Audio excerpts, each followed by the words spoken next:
As you know, we've already used 4 of the stadiums, so those Confederation Cup stadiums we know are in place, so we're talking about 6 stadiums. PE, as you know, also has already been used. It's on stream and running, so that leaves 5. And I think we're comfortable that all of them are on track. They have various different ending dates, of course, but they will all be ready well in time.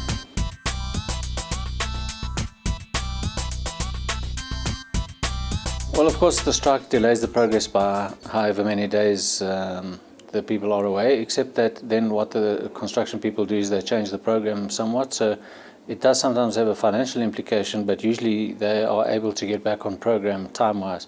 It's the same as if you had heavy rain or unexpected weathers or other delays like that. It's just one of those delays that you factor into a construction program. But of course you also know that the deadline dates for the stadium are well ahead of the tournament. So even if there are strikes for a number of days, it doesn't really affect the possibility of the stadium being ready for the tournament. You know, there's plenty of lead time.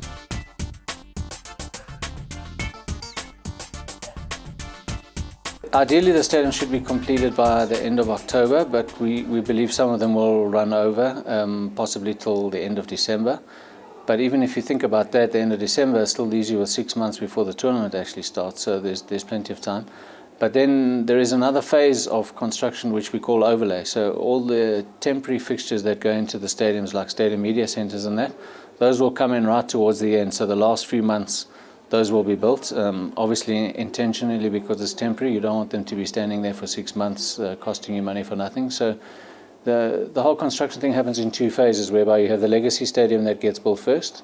And when we talk about completion dates of stadium being December or October or November this year, we're really talking about the legacy stadium, which by that we mean what will the stadium look like after 2010, once 2010 is gone. That's the legacy stadium. So that's essentially what the city's built now.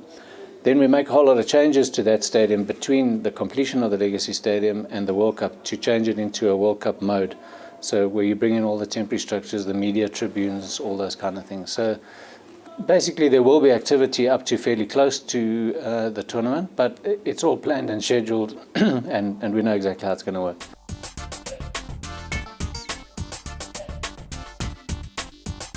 Okay, well, if you remember going back to the bid process when the cities put in their bids and when they applied for money from the government grants, they had to make business plans and present those business plans and have them approved.